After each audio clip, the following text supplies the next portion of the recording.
You cannot fix posterior pelvic tilt by simply stretching and strengthening the muscles. You know why? By the end of this video, you will learn why stretching and strengthening the muscles are not enough, and then also learn how to fix posterior pelvic tilt by optimizing and retraining your movement patterns.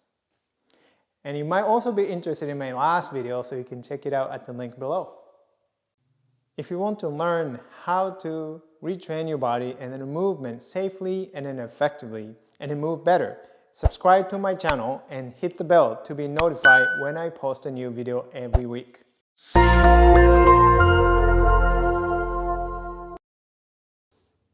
I am Taro Iwamoto. I am a Feldenkrais practitioner. With my backgrounds in athletic training, physical therapy, martial arts, and the Feldenkrais method, I have helped many people like you overcome and then move beyond the pain and the limitations. Now it's your turn, and let's dive in. So first of all, very quickly, let's just define what is a posterior pelvic tilt. And posterior pelvic tilt is a position or the movement of the pelvis relative to your thighs. So when your pelvis is positioned or moving backward directions relative to your thighs, and that's called the posterior pelvic tilt. And then the effect on your back is it's going to flatten your back. It's going to flex. So naturally, over time, if you are stuck in the posterior pelvic tilt bias, and you are constantly stressing your spine in the flexion. So that's a posterior pelvic tilt. So why is stretching and strengthening not enough? Why does it not work?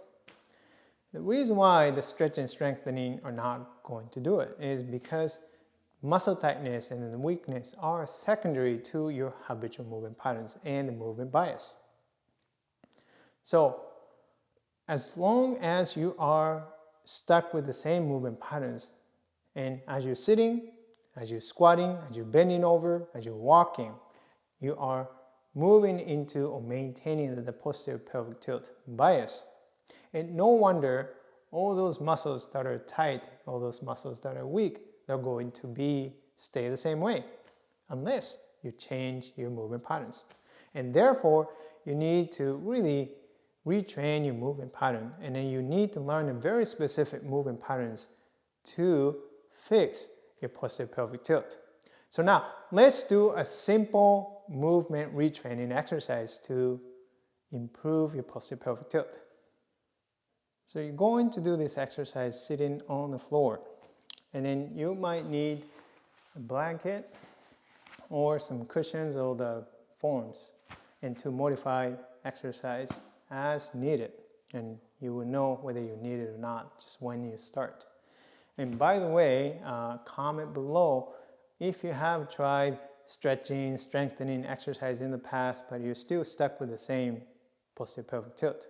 You can comment below. Yes, you have tried it, haven't had a good luck. And so let's start. So you're going to sit on the floor. So for those of you, I'm assuming you have a posterior pelvic tilt bias. So sitting on the floor with no support, it's going to really increase your movement bias, posterior pelvic tilt, even more. Makes it harder, right? So from here, you can just bend your legs and feet are flat on the floor, and then take your hands just below your kneecaps, like so. Okay, so you can keep yourself from going too far back. But if you have if you're able to roll your pelvis more vertical, so from an even more posterior pelvic tilt position and moving into more or less a neutral, so where the pelvis is more vertical. If it is too hard, then this is where you're going to need some support underneath so that you are able to move into that more vertical pelvic position. So you have to play with how much, the amount of the support that you need, right? And if you have the ability to move into that neutral or even past neutral, going into the anterior pelvic tilt without having any support, do that. But for those of you who are not able to do that, then you can add a little bit of support underneath, and then so that it allows you to move you into that neutral and then out and into the more anterior pelvic tilt positions. All right, so I'm going to use it just for the demonstration purpose. I don't really need this one, but I'm going to use it. Okay. So starting from here, and one thing I'm going to tell you is you want to understand that this is your bias, and the posterior pelvic tilt is your bias, and then you want to train your body out of that pattern. But that doesn't mean that you should avoid moving into the posterior pelvic tilt. It's quite excuse me, useful that you actually train your body to move further into your own bias, further back into the posterior pelvic tilt, and then moving out, and then moving to the neutral, and moving past neutral into the anterior pelvic tilt. The reason why is that you want to retrain your brain. You want to inform your brain your own movement bias, so that it's moving, taking you further into that same pattern, and then moving you out of that pattern, so that your nervous system recognizes your own bias, habitual patterns, as well as non-habitual movement patterns, which is moving out from there. So it's quite informative, and for you to move throughout the range and knowing which direction is easier, knowing which direction is harder. So in your case, obviously moving into the anterior pelvic tilt direction is much harder. So let's practice that. This is a really easy exercise.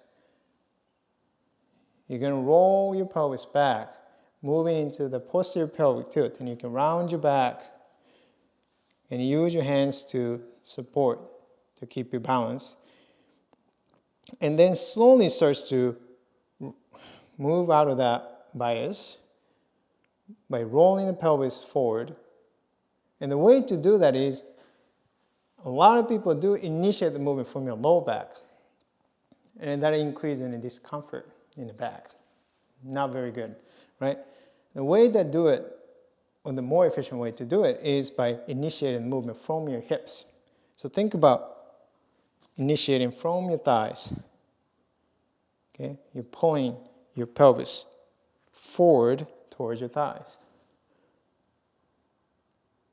Okay, and then go as far as you can, but you really shouldn't feel too much strain in your back. If you do feel the strain in your back, that means that you are initiating a movement mostly from the back, and then you're not really initiating a movement from your hips. So think about pulling from your thighs, pulling your pelvis towards the thighs, from your thighs.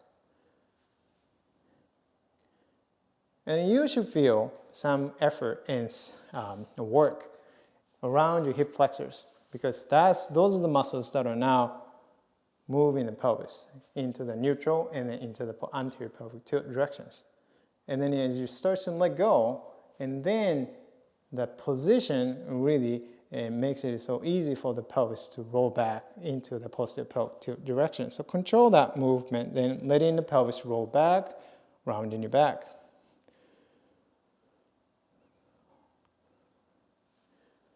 There. So you're going to repeat that several times until you get a little bit tired. So the main thing is that you pay attention, and then really becoming aware and familiar with that directions, that your own directions, the habitual directions, posterior pelvic tilt, and also in becoming more familiar with non-habitual directions. In this case, more neutral and moving into anterior pelvic tilt directions. As you are practicing these movements, and then starts to recognize that movement patterns as you're sitting, as you're bending, as you're walking, as you're standing. And as you start to incorporate that new movement patterns, and then you are starting to move away from your own habitual movement bias of being stuck in a posterior pelvic tilt. And over time, what it does is that you are stretching the muscles that are constantly being shortened. And you are engaging the muscles that you don't typically use. So those are they tend to be the weak muscles for you. So just by doing that, in adapting the new movement patterns and getting out of the habitual movement patterns, you're going to engage your muscles in a way that you haven't done it before. And over time, long-term effect, all those muscles, okay, that you're trying to stretch, all those muscles that you're trying to strengthen, they're going to get stronger and they're going to get more flexible over time by using that. All right? If you want to improve your back pain, be sure to grab your free movement guide to pain-free back at the link below. Check out these videos, and if you like this video, and hit that like button, and be sure to subscribe and share with your friends. Comment below how helpful you found this video was. Thank you so much for watching. See you in the next video. Happy mindful movement. Bye bye.